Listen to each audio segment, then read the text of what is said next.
This new giant moon rocket, the launch pad is sitting right there at Kennedy Space Center. The Space Launch System Vehicle, or SLS, will ultimately return astronauts to the moon's surface at some point later this decade. And joining us now is John Blevins, SLS Chief Engineer. John, thanks for being with us. This is a pretty exciting time. Tell us how this mission, or conquest potentially, of the moon is going to be different than what we dealt with maybe in the 60s and 70s.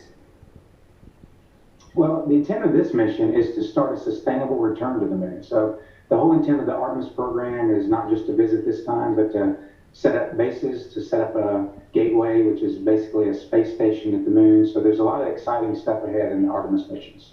Yeah, I think a lot of us think that sounds so cool. What would be the benefits for us to have that? What are we going to learn or do there on the moon?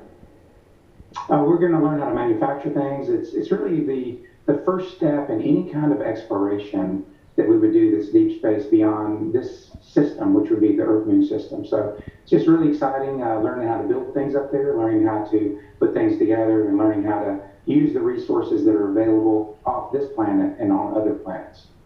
How much do you take away from what we've gained with the International Space Station? We'll apply that to moon operations. Well, we really do just stand on the shoulders of giants, whether it's the guys in the 60s that built the hardware to go the first time, and also the International Space Station. A lot of the microgravity research that they've done there has just been incredibly enabling. Now, one big difference is we'll be outside of those Van Allen belts. We'll have a different radiation environment.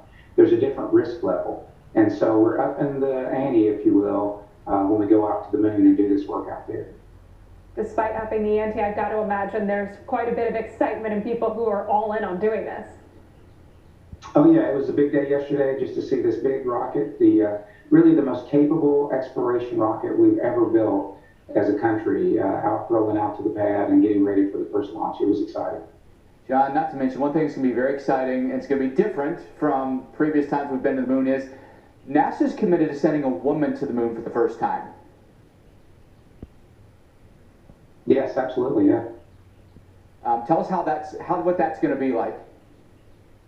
Well, we're going to, really, the makeup of our country, of the world, demographics certainly includes not just women, but a lot of nationalities that weren't represented in the first flights to the moon. Back then it was more of a test pilot type program, and we expanded that to a scientist right on the last end of Apollo 17. And so what we're trying to do is really just expand this civilization and what we do, not just the test pilot community, which is an incredibly effective and important community for our astronauts because they're trained for these complex machines, but also to do the other things that we do on Earth. And so that full demographic, right, women, minorities, other groups, those perspectives will all be brought together in Artemis, and hopefully we'll extend our civilization over time to the moon. It sounds very exciting. Thank you, John Blevins, SLS Chief Engineer.